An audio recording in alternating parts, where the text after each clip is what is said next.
every time that YouTube makes a post to the public, no matter what it's about, the only response they get is wanting SSSniperwolf banned. She's been called out for doxing other YouTubers. Last night, SSniperwolf, a massive YouTuber, showed up outside of our home, recorded a video of our home, and then posted it to her 5.6 million Instagram followers, goading me with the line, "Let's talk like adults." Stealing content from smaller channels. In each of her hundreds and hundreds of videos, she plays other people's TikToks and provides extremely base level commentary.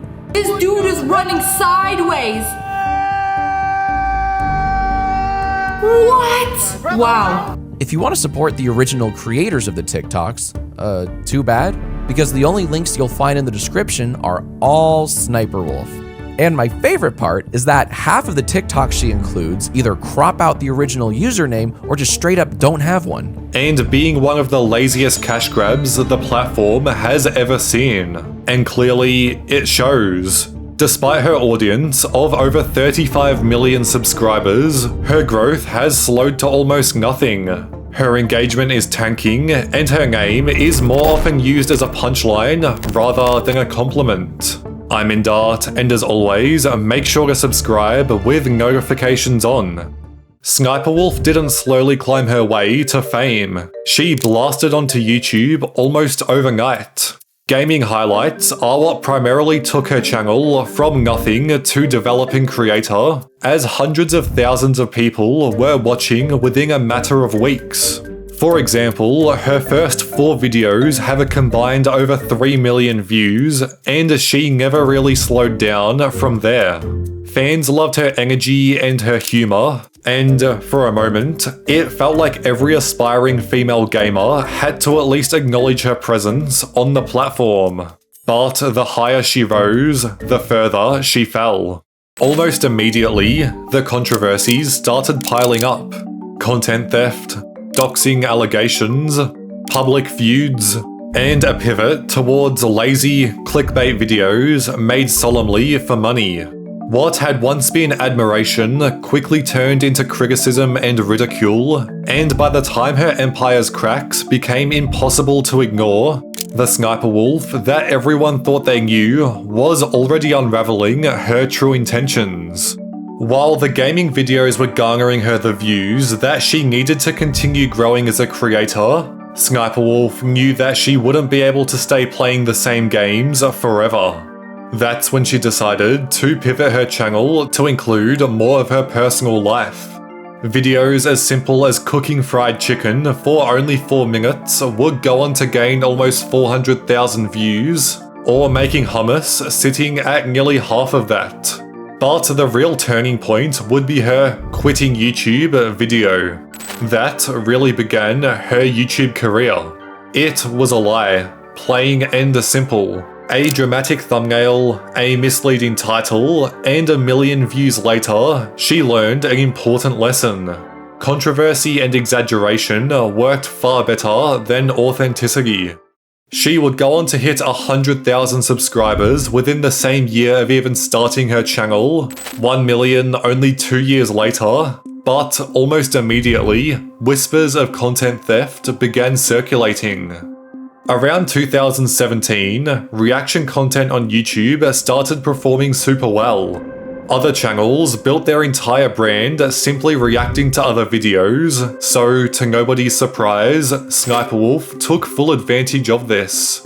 Multiple of her most popular uploads have over 50 million views to this date. The problem was how those videos were made. She was quickly accused of borrowing heavily from smaller creators, sometimes copying entire video ideas, scripts, and even thumbnails down to the bone. A YouTuber Jax Films claimed she monetized content that people spent weeks creating, giving no credit whatsoever. Now some of you might be thinking, so what?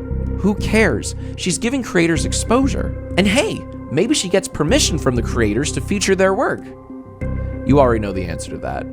We reached out to creators who've had their work featured in SSniperwolf's videos.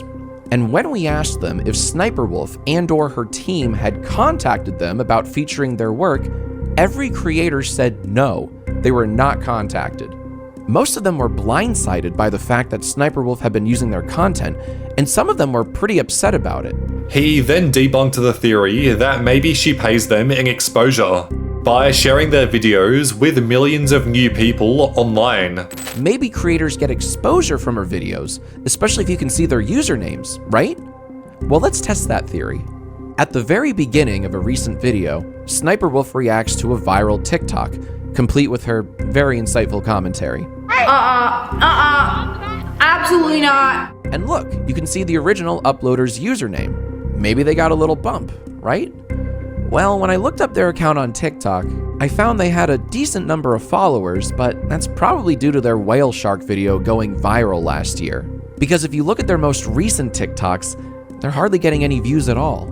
Which means that, no, people aren't flocking to the original creators even when their username is displayed on screen. The internet quickly labeled her as someone willing to step on smaller creators to stay on top, and SSSniperwolf was fast to take to Twitter to respond. While the original 2 tweets she replied to are now deleted, she would write, "90% of what I upload are my ideas. People copy me and then people like you get confused."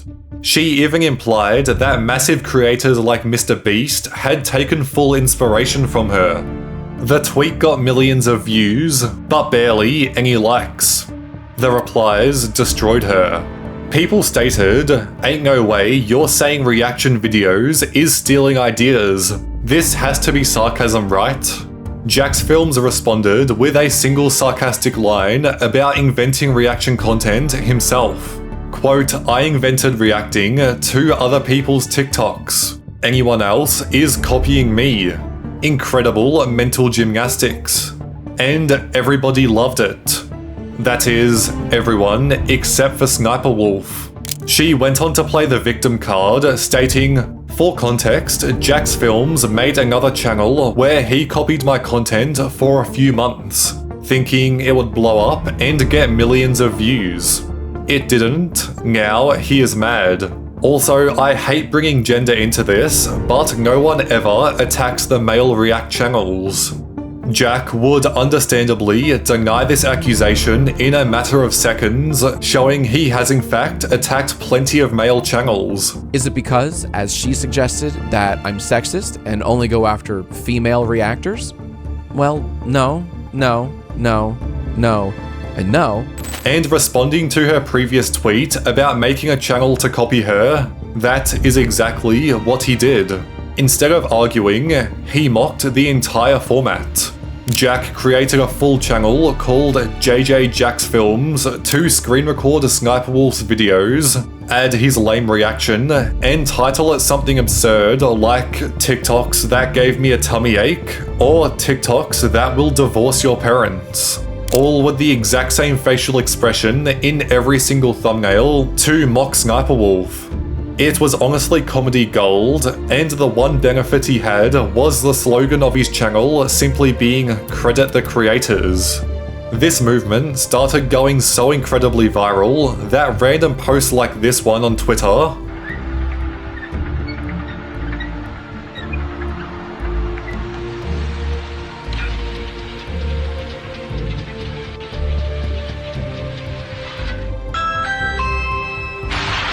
went on to gain almost 1 million views. Well, apparently, SSSniperwolf wasn't too fond of this, as she then went on to leak Jack's home address in front of over 5 million people. Last night, SSSniperwolf, a massive YouTuber, showed up outside of our home, recorded a video of our home, and then posted it to her 5.6 million Instagram followers, goading me with the line, "Let's talk like adults." In my 17 years on YouTube, I've never once had someone come to my home and vaguely threaten me.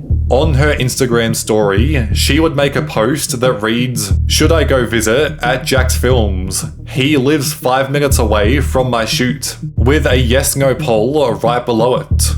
Well, regardless of what the results were, she simply filmed the outside of his house, address included, and captioned it, "Let's talk like adults." In this exact moment, she turned from a mere content thief to someone who doxes and stalks her critics. He actually happened to be live while the entire thing went down, and this is exactly his reaction to finding out what she was doing. What? She's literally right outside your Oh house. my god! This is happening right. Call the police. Actually, her. Wait, what? call the police. No, there's a That's video. She's outside your house right now. What the She literally on her posted Instagram. a video on her story 5 minutes ago. I'm of her. reporting. Oh my god, she Yeah. is. She's outside our That's house. Record That- this right She's now. fucking God, doxing you. Ice cream. Yeah, that's the. Yeah, no, this is. Jack mentioned that he no longer felt safe in his own home, and he felt like she was abusing the clout that she somehow has.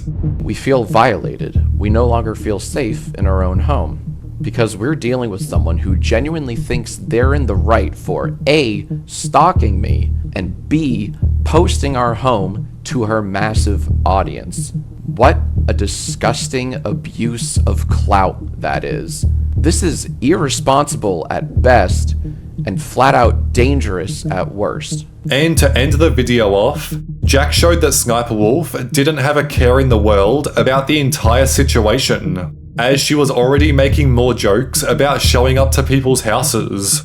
As a result of this drama, YouTube themselves demonetized her channel for an extended period of time, but many people felt like this wasn't enough. The post they made claimed that the behavior on both sides isn't what they want, and the community reflected that because only one person showed up at someone's house. Behavior on both sides. I don't recall Jack showing up at Sniperwolf's house and posting it online. Behavior on both sides. One person is clearly being targeted and hurt here, and it's Jack's films. What a ridiculous statement.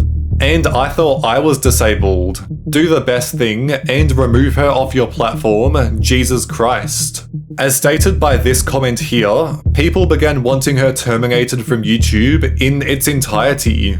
The idea of her being banned exploded, but it never came. She only lost around 100,000 subscribers and kept uploading. On the Jack's Films Reddit, another post was made titled, "Just wanted to remind you all that Sniperwolf does have a prior criminal history." The photo shows that she's being arrested twice. Once in 2013 for armed robbery, and another in 2016 for disorderly conduct of fighting. With all roads looking like they were leading to hell, eventually she had the courage to own up to her own actions, apologizing to Jack, YouTube, the entire creator community, and her own fans. And while people thought this was going to be the end of the drama, other users did more research and found out that it was likely her entire apology was simply AI written, with no real remorse whatsoever. Another YouTuber, Ray William Johnson, went on to share that all of her older videos were entirely staged, as her husband at the time would film the gaming clips while she would be in front of the camera and act like she was playing. He suddenly approached her with an idea. They would create a new YouTube channel together, a gaming channel, where he would play the games and he'd send her the footage, and she would pretend she was playing and react. So he would be behind the scenes, she would be the face, and they'd co-own it 50-50. When they divorced, the channel started crumbling behind the scenes. One day, sadly, they split up and filed for divorce. We broke up. He broke up with me. We still have a house. We have a house together. He doesn't want to leave. I don't want to leave. And that is where it got real ugly. She allegedly started doing brand deals without him and taking all the money. She created several spin-off YouTube channels using the company name. She allegedly changed the passwords on the Instagram account they co-owned, locking him out. She stole hard drives and phones out of the house that had company data on them. And Bacon, he sees all this and he's pissed.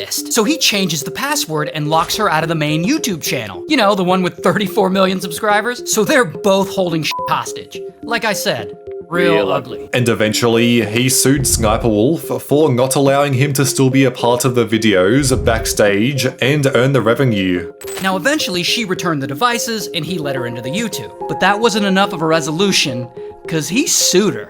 And in the lawsuit, he basically argues that she can't go on and use the brand to make money and exclude him from all that revenue. Because remember, they started it together, and he claims he owns 50%. While her YouTube channel is still up and running to this day, it's clear that she's nowhere near as relevant as she once was. For a channel with 35 million subscribers, only averaging a few 100,000 views per video won't be raking in the money like she's used to. She's still using the same reaction thumbnails from years ago, even in her most recent videos. Whenever you check the comments, it's just filled with people saying she's fallen off. And this is further represented on her Instagram, where she's losing hundreds, sometimes thousands of followers every day. So it doesn't look overly promising for the future of SSSniperwolf. Your friend probably scrolls TikTok for memes, but this guy built a career out of reading them. Bro, the next person that walks out of my life, I'm going with them. I'm sick of my 10-year-old me. I'm never gonna be those boring adults always in a bad mood. Me today. He went from posting screenshots to hosting podcasts, and somewhere along the way, he became a controversy magnet. It's Bentellect. He's being accused of using OF collabs to stay relevant, and somehow managing to turn a harmless meme page into a full-blown PR disaster. And when he tried to clap back at Penguin Zero, it didn't exactly go how he expected. What he's become known for over the years is looking at tweets or comments, reading them out, and then going, heh, yeah. That's literally it. I would argue that Charlie reading strangers' private text messages makes him and his followers more of a creep than me texting a girl. But there's an idiot born every second, and a lot of them are following Moist Critical. Before the drama, Bentellect was actually one of the most chill and likable guys on TikTok. He blew up in 2020 during the lockdown era, which was the perfect time for meme content. His entire niche was simple. He would read screenshots of tweets or Reddit posts with a calm voice. However, he always made sure to laugh during pronouncing the final word as if it was the funniest thing he had ever read. If I say goodnight and an hour later you see me online, it's not that I lied, it's just that I failed. Imagine being so single that when you listen to a romantic song, nobody comes to your mind. I mean, who the F declines calls and texts was me? There wasn't any controversy surrounding these simplistic videos, and therefore it was extremely easy to watch. Most people saw him as harmless entertainment, the kind of content you would see once and not have any second thoughts about later. By mid-2021, he had over 11 million followers, 1 billion likes, and a crossover into YouTube where he would perform even greater. By uploading over 3,000 individual videos like the one you just saw, he managed to pull in over 4 billion total views. But that's also when people started to notice something. The content wasn't evolving. It was the same recycled meme format every single day. Comments under his newest uploads went from agreeing with the points he makes to, bro, we've seen this meme 5 times already. As it turned out, posting almost the same video each and every day started to take a toll on the quality of the memes he was reading. And when the algorithm started rewarding newer creators, Bentellect's numbers dropped fast. To stay relevant, Ben started leaning into collab videos with women who had OF accounts. At first, it just seemed like harmless networking. However, behind the scenes was something completely different from the Bentellect we knew on camera. In early 2025, adult content creator Jordan Max posted a tweet claiming that Bentellect had been messaging her privately, asking to collaborate. I was invited to be on a podcast by a pretty popular TikTok creator, and 3 hours before we were supposed to record, he asked me if I wanted to make an OF video with him, which I declined. And 1 hour before we were supposed to meet up, he cancelled, and this is why. She said that he had crossed a line, hinting that his messages weren't about genuine content ideas, but instead all about personal attention. For context, Bentellect is the grey and Jordan's messages are in blue. They were about to film a video about taste testing pickles. Ben, do you want to make a video for OF? Jordan, when? Today. No, you need a TTS from within the last 14 days and an OF creator account. I mean a video for your page. Doing what? I don't know what performs the best on your page. I was just thinking, you're helping me with doing a video for my YouTube, so maybe I could help your OF. I'm good, thanks. No worries. Hey, going to do the pickle video with someone else. Thanks though. Her post would gain over 1 million views in just a matter of days. And as the story spread, other small creators began sharing screenshots of alleged messages from Ben, claiming he used the same kind of language, casual at first, but getting uncomfortably personal once they replied. OMG, I've dealt with Bentellect too. Actually, he's bothered a lot of women. I don't have any screenshots from our 3-day hangout, but he told me he loved me and asked me to move in right away. He also drank 2 1.75 liquor bottles of mine in a day. He is an alcoholic and needs to seek help immediately. While none of these messages were explicitly illegal, the pattern made him look unprofessional and manipulative, almost as if he was using collaborations as a way to flirt with women in the industry. Bentellect then went on to deny everything in a short new TikTok. There's a lot being said about me on the internet right now, and I just wanted to clear the air. The first thing I want to say is I'm sorry to anyone that I've made feel uncomfortable. I want to say to any girl who I've been rude to, whether through text or in person, that I'm sorry. I understand that me being sorry does not excuse that kind of behavior. I will continue to work on myself and do better. But that response didn't help. Many saw it as him dodging accountability instead of addressing Jordan's claims directly.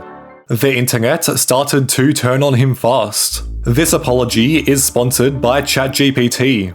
I am sorry for making people uncomfortable. Incorrect. I'm sad I got caught. Correct. He looked like he was holding in a laugh the whole time.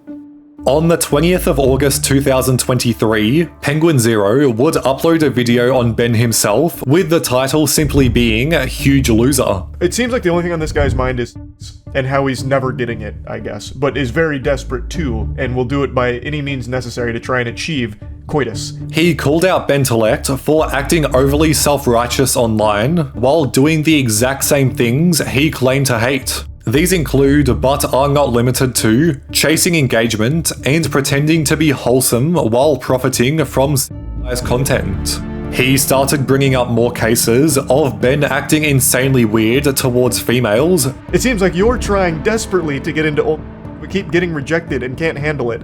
So how can you have the gall to try and shame them for it when you are desperately trying to do it yourself? Here's a wacky little Snapchat one. Do you want to come over here and spend some time with me? Because on a side note, I do think I could probably make us some money on all Bentellect is crazy into oblivion. I think it's Bentellect crazy into oblivion or something. But this is so goofy. He's speaking about himself in the third person in this one. And then he even tries bribery. If you come over, I'll give you $1,000. I just really want you. This one's a lot more vintage Ben, so this was a different kind of relationship these two had as opposed to just the podcast hustle he keeps trying to run. They start by saying, I guess it's just not meant to be. Ben says, facts, no hard feelings, but yeah, it ain't working.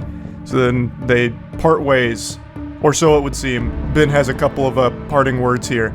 He says, for your future self, if you're going to turn around on a guy and say, hey, I'm not down for friends with benefits shit, just say that before you go through all the bullshit. Boring as not my problem that you turned around and quit drinking because you're an alcoholic and now pass out at 8 p.m. fucking out, bitch.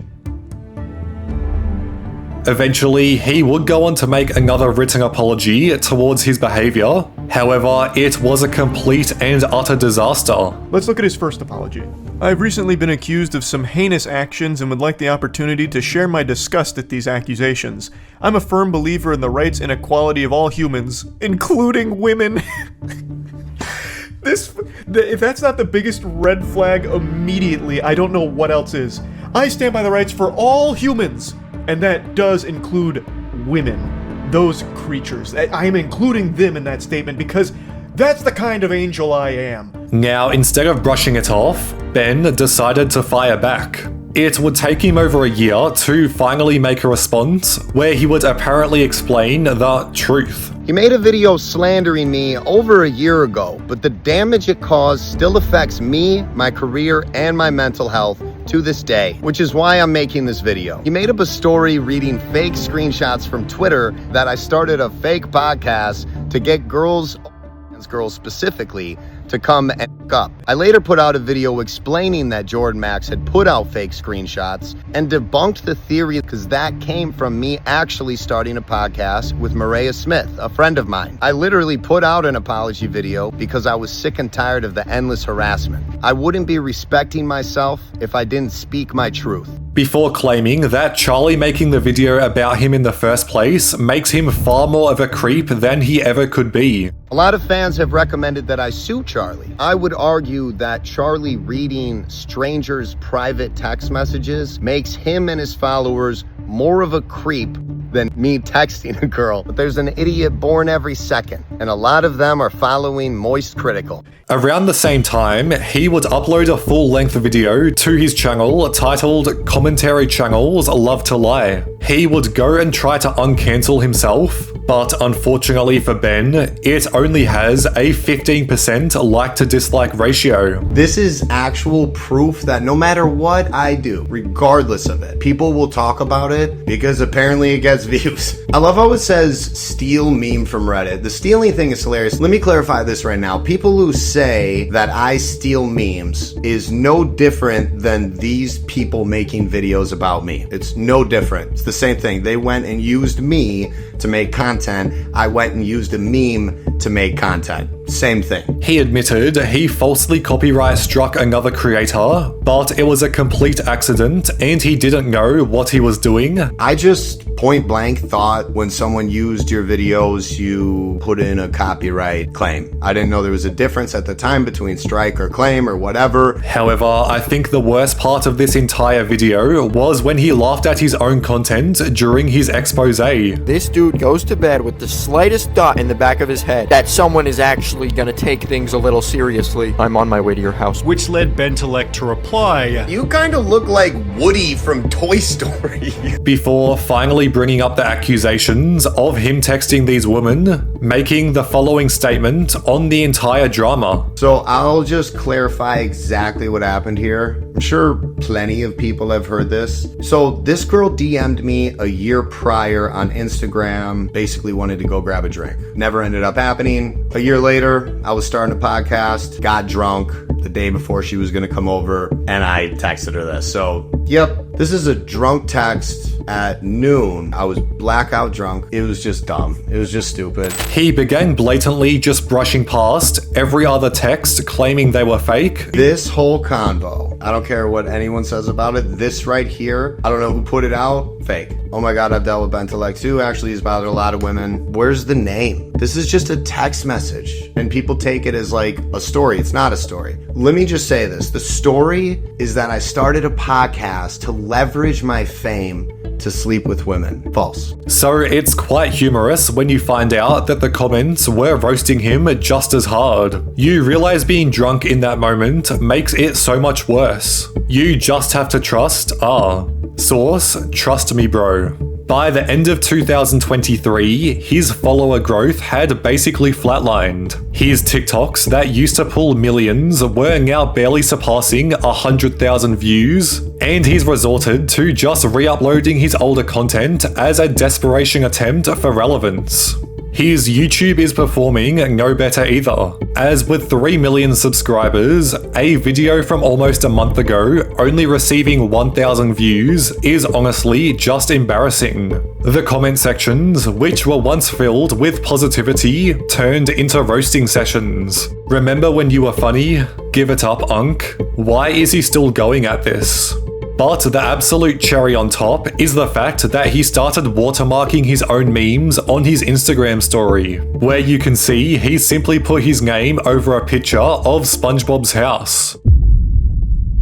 Saying that people dislike that vegan teacher might be the understatement of the decade. There are thousands of YouTube videos, Reddit threads, and news articles that all circle back to the same conclusion. This might be one of the most universally hated creators the internet has ever witnessed. She's managed to feud with just about every public figure imaginable, from Gordon Ramsay. Gordon Ramsay is in fact a racist person because this is racism. Yeah, I've decided to give it a new definition. It doesn't just refer to humans. To Mr. Beast. What is this? Is one of those vegan? Is the one that you are giving them to eat right now vegan? Is it yes or no? 2 brand new Feastable bars, milk chocolate, and... What? Milk chocolate! Milk chocolate comes from a cycle of violence where little baby boy cows are ripped away from their mothers. Mr. Beast, are you okay with these mothers and fathers? That is sexual. The fuck is wrong with you? And somehow, even Queen Elizabeth. Thousands of them. Thousands of innocent animals treated that way by the Queen of England. The goal was simple. Convince the entire world to go vegan, listen to everything she had to say, and accept her as everyone's favorite self-proclaimed teacher. But along the way, she crossed every possible line, mocking people after they passed away, questioning whether entire species should even exist, and repeatedly comparing influencers and regular people to. So it shouldn't come as a surprise that her 15 minutes of fame collapsed just as fast as it appeared. At her peak, she had millions of followers. Today, she's lost nearly 2 million of them, and her name is only used as a punchline. That vegan teacher, or Katie Karen Diekmeyer, didn't slowly build her audience. She didn't experiment with videos, nor did she test formats. She showed up on TikTok already set in her ways, and immediately went on offense. If you drink cow's milk, you're a piece of shit. You're an animal, so you can't deny it. You're paying a kidnapper and that's the dairy industry. I'm just a messenger, so don't blame me. After quitting her 2 previous jobs, which were a nurse and a teacher, simply because she couldn't stand the people around her eating meat, she turned to creating content online. This way, she didn't have to surround herself with people who she would see as evil. The name suggested education, that vegan teacher. The content was anything but. Most, if not all videos were built around judging people and telling them they were morally wrong. Don't eat chickens ever again. Don't eat chicken wings. Don't eat chicken legs. Don't eat any cows. Don't eat veal. Eat vegan burgers. Choose soy milk. Her messages were always the same. If you eat meat, you're a bad person. If you disagree, you're uneducated. And if you argue back, that just proves her point. There was no room for discussion, no back and forth, just her talking down to everybody else. Regular users, influencers, even celebrities were all treated the same. For example, take a look at her most viral TikTok and see how she turns anything and everything into the chance to become vegan. I don't know what to say to you. I don't know how old you are. I would say something different if you were 10 or if you were 18. But I can tell you this.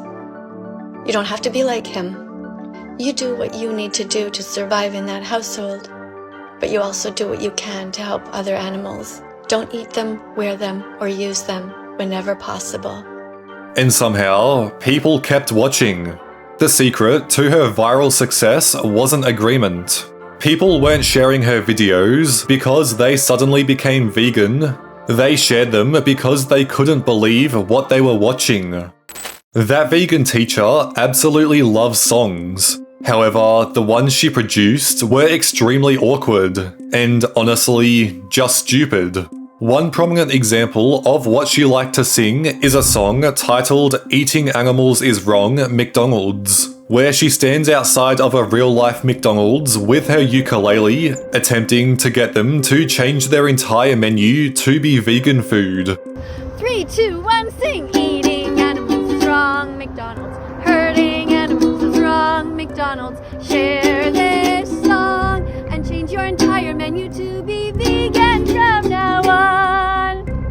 Obviously, this didn't work. The delivery felt rehearsed, but very unstable. The confidence that she did have didn't match the logic at all. In what world did she think that a single individual would be able to completely take over one of the biggest corporations to ever exist?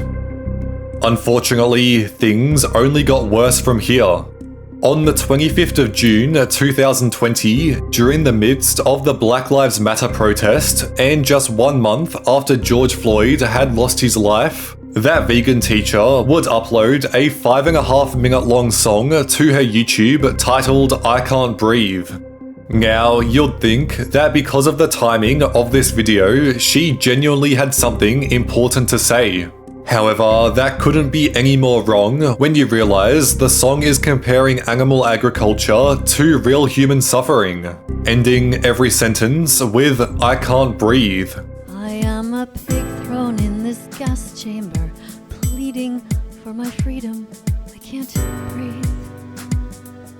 It gets even more disturbing when you check what she wrote in the description. All lives matter to those who live them.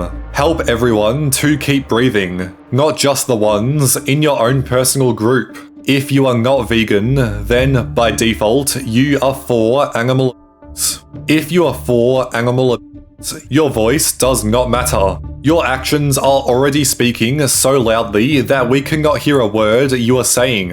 If you choose to pay for the and of innocent sentient beings when there are other options, you should be behind bars. This video was a disaster.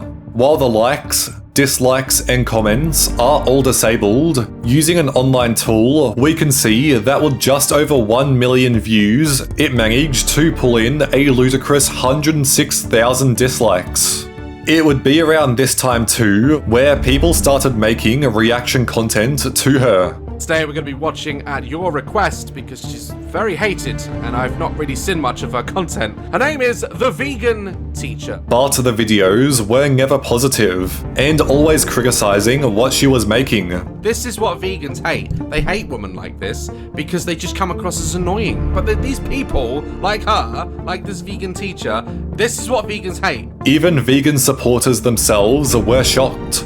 People criticized her for making light of serious issues while simultaneously accusing them of being evil. For a brief moment, it looked like she might step back, but she didn't. She doubled down. Reaction videos started skyrocketing. People stitched her content just to stare at the screen in disbelief, and it still went viral. Others tried debating her, only to get blocked instantly. In her eyes, outrage is still engagement, and within a year, she was sitting at over 1.7 million followers, built almost entirely on people hate-watching. This is when she started escalating. Religion became a target. Entire belief systems became targets. Celebrities became targets. She started claiming that only vegans could enter heaven. As a Christian, it boils my blood when she said, "You're not going to heaven if you're not vegan." Like, what's wrong with her? Well, where do you think you're going if you pay your money for your whole life for people to thousands of animals, their heads off, after they've been upside down, terrified, crying, begging for their lives? Where the hell do you think you're going? It ain't heaven, sweetie. She performed what she called banana phone skits, pretending to talk to God. Hello? Yes? God? It's God. Yes, the students are here. Oh, an important message? Okay. Okay, I have to tell them? Okay, fine, hold on. He says no more ice cream unless it's soy ice cream and what? Tofu ice cream? And, okay, cashew or some other nut ice cream. She began tagging celebrities repeatedly. Every single day, Gordon Ramsay was one of the first targets that she seriously wanted to call out. Gordon Ramsay should be in jail. Gordon Ramsay, who is this coward? Gordon Ramsay is a terrible chef. Gordon Ramsay pays for animals to be kidnapped. At one point, she even claimed that he's promoting the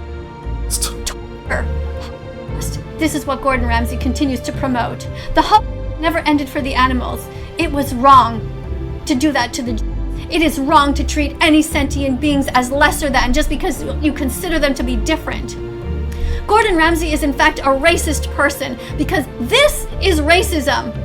Yeah, I've decided to give it a new definition. It doesn't just refer to humans. It now also refers to other species. For a while, he ignored it. Then he didn't.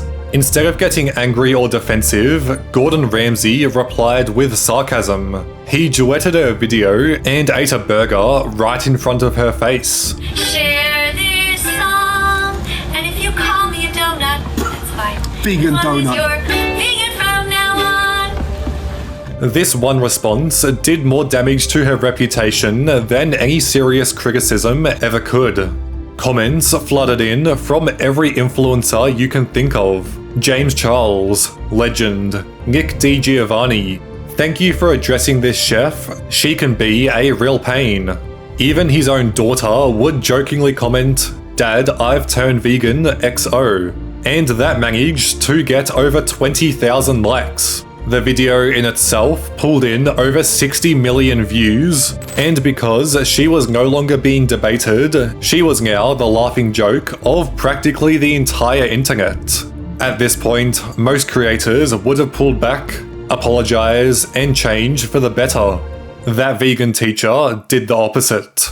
She started going after bigger and bigger names, yelling at Mr. Beast for a video he did years ago. You have one job while you're on this planet, Mr. Beast, and that is to make the world a better place and not on the backs of the animals, no matter how much money you give away. If you do it on the backs of the innocent animals who are basically acting as your slaves right now, you are perpetuating this cost that's going on. And at one point, just after her death, she made videos directed at the Queen titled Queen Elizabeth, polite and kind or cruel and cowardly, framing veganism as a moral requirement for leadership.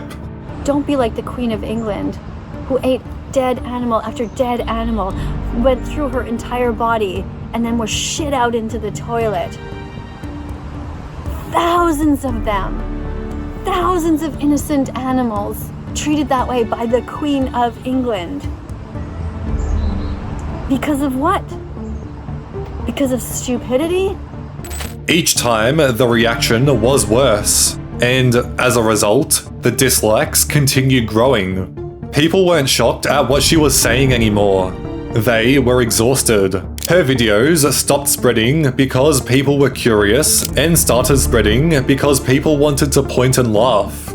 Then came the moment that ended whatever sympathy she had left.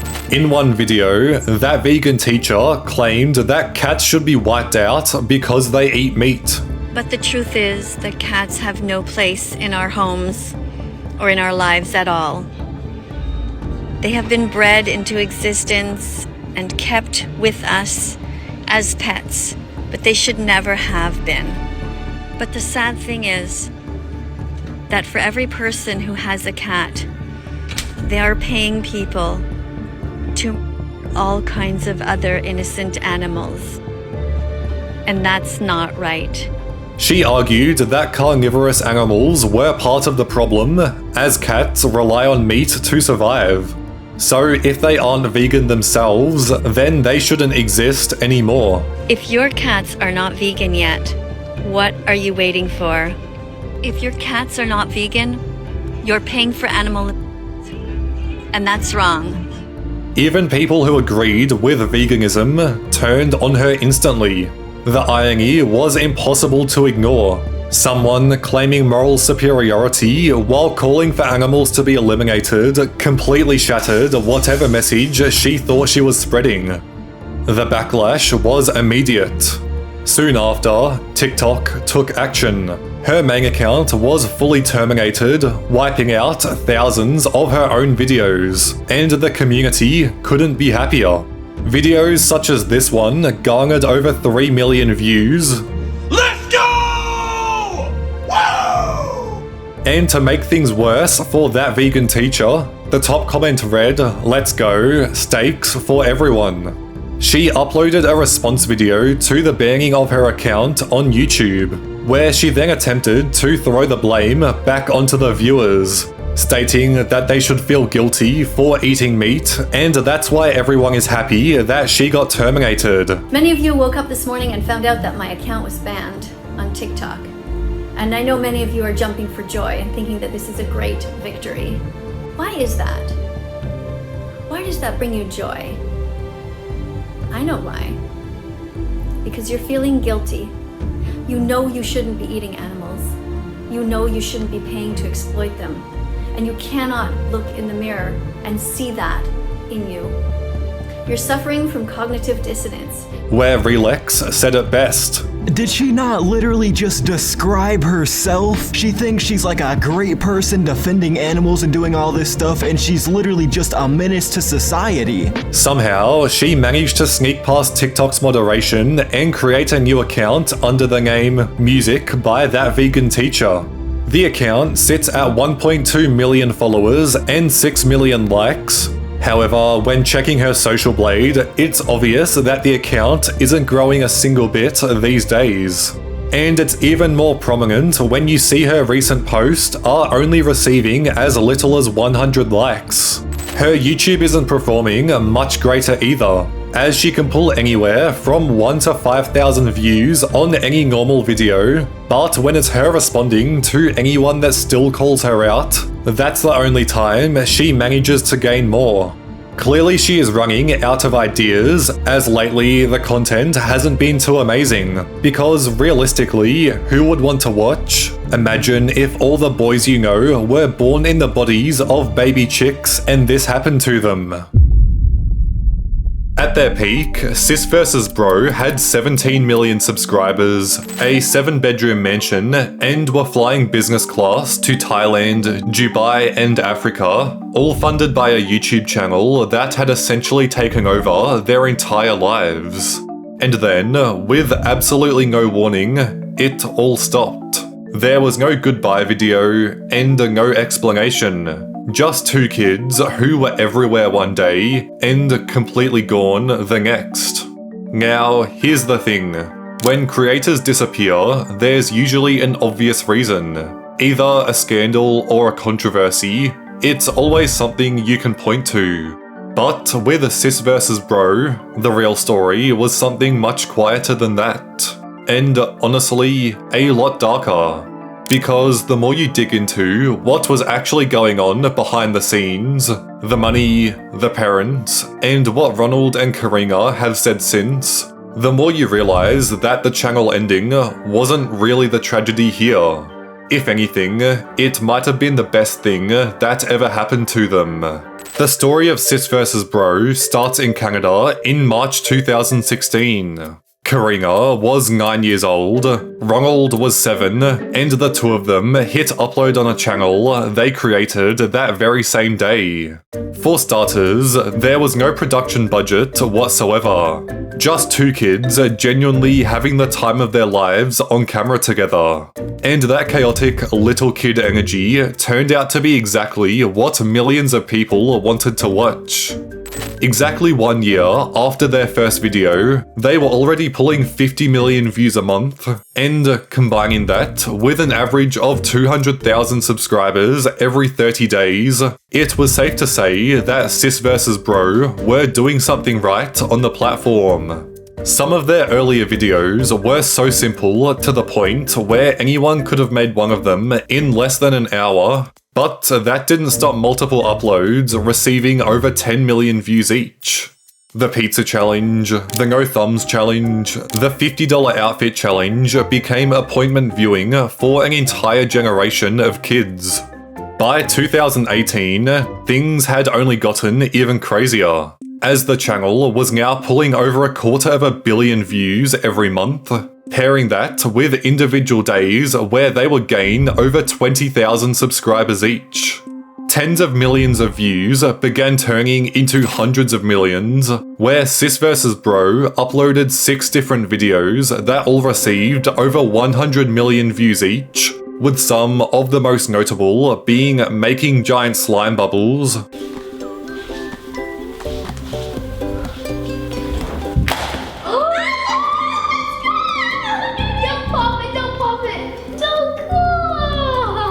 and something as simple as a nighttime routine on a school day versus the weekend. My guitar class was amazing. My art class was super duper awesome. I love my art class. Yeah, mine too.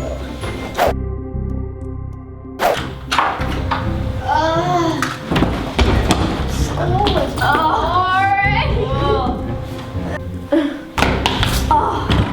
finally home. Finally. 6 hours of boredom. Boredom. This carpet smells, but I'm too lazy to move. By 2019, just 3 years after starting, they had surpassed 10 million subscribers. A year after that, 17 million, making them one of the biggest family channels on the entire platform and Canada's 9th most popular YouTube channel. And the lifestyle that came with it was impossible to miss. The family bought a vacation home in Spain, then 4 months later went back to Spain to look for a bigger one. Holidays all across the world to places like Africa, Thailand and Dubai were all flown in business class. We're gonna be taking business class for the very first time. We are so excited. Yeah, that one. Oh, it's gonna go. With an estimated yearly revenue of upwards of $10 million, it came to no surprise that in early 2021, the family upgraded to a 7-bedroom mega mansion, which included a full gym, sauna, pool, and some of the best mountain views imaginable. Standing there in that house, Sis vs Bro looked completely untouchable. They even promised the audience that things were only going to get better from here, uploading even more than usual. From now on, we promise we're gonna be posting every single Saturday because now we have more space to do more videos because we're gonna be moving to a mansion! Yay! While only 2 more videos went up after that, then the channel went completely silent. March 20th, 2021 was the last upload, and at the time, nobody had any idea that was it. In the beginning, people weren't that worried. Sis vs Bro had gone quiet before. Maybe they were settling in to their new house, or maybe something big was coming. However, weeks turned into months, and with comments disabled on every single video, it was almost impossible to get into contact with where they were. They happened to abandon their Instagram at around the same time, and nobody from the channel said a word. Not even the parents behind the scenes. But then Karina started to appear on TikTok. And the person people were seeing there looked almost nothing like the Karina from Sis vs Bro. She had a different style, a different attitude, and completely different energy. I could quit smoking without even starting it, but, okay, sure. Whatever floats your boat. It was like she was deliberately putting as much distance between herself and the channel as she possibly could. And then someone in her comments said the thing everybody was thinking. You've changed. Her response: You changed. Well, I mean, people do change. Like, not everybody's gonna be wearing diapers forever. So, people change. Is that like upsetting? Should I still be wearing diapers? It was dismissive, and it stung, because the people asking were the exact same fans who had grown up watching her. Many of those fans in the comment section were simultaneously asking her to show Ronald on the stream, since they hadn't seen or heard of him for years. But once again, this was her response. Why are people saying show Ronald? Like, I am a different person from Ronald's. I have my own identity. My life isn't completely intertwined with Ronald's. I don't know what Ronald's probably sleeping. He's doing his own thing. Why? I don't know, okay? We're not twins or something. Then, things started getting darker. Karina posted a TikTok complaining that there was nothing to do in the multi-million-dollar mansion that she lived in. And then another one that seemed to show tension with her parents, implying that whenever she and her dad argued, it ended in screaming. On Snapchat, she said her parents always tried to find a reason to yell at her or take her phone. Then came the news that she'd been expelled from school. She confirmed on Snapchat it was for using substances in the bathroom. And then, the detail that really made people stop and reassess everything, she posted a TikTok claiming she used to pay her parents' bills with slime videos. In a separate video, she said she had only 12 euros to her name after years of pulling billions of views and funding a lifestyle that included multiple mansions. Suddenly, the story of sis vs bro looked a lot more complicated than just two kids having fun on camera. And it was still about to get a lot more complicated. Because here's the part that most people watching sis vs bro never knew. Ronald said it himself that the kids didn't come up with the video ideas. They didn't edit, they didn't set anything up, and they didn't even really have a say in what got made. Like, we didn't even make the video ideas. We didn't edit the videos, we didn't make the video ideas. We didn't, like, set anything up. We just kind of were there like, hey guys, it's Korean, from sis versus bro. The parents controlled everything. What to film, when to film, even what to say on camera. Ronald and Karina just showed up when they were needed and performed. And once you know that, a lot of things about the channel's history start to click into place. The early videos, such as the slime, the challenges, and the pancake art, those felt genuine because they probably were, at least to some degree. It was two young kids doing fun stuff together. But as the channel grew and the money got bigger, the content had shifted. Suddenly, it was house tours and iPhone reveals, the kind of videos that performed well with a young audience and kept the revenue coming in. Sis vs Bro had quietly become a business, and the kids were the product. During all of this, Ronald's Instagram was still being managed by his parents. And at this time, he was a teenager, and his own social media wasn't even his to control.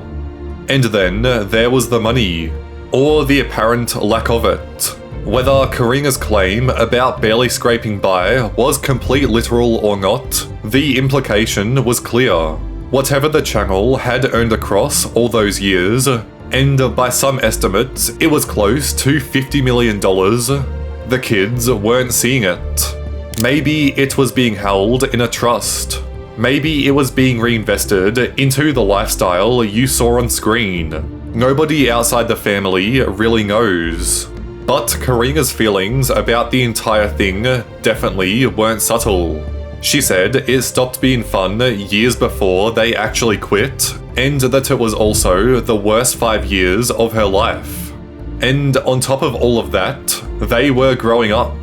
By 2021, Ronald was a teenager, where not only his voice had dropped, but he was also taller than his sister. The entire dynamic that had made the channel work was just gone. Because when your entire career is built on being 9 years old, that's not a problem you can fix too easily. For 3 years, the channel sat completely frozen.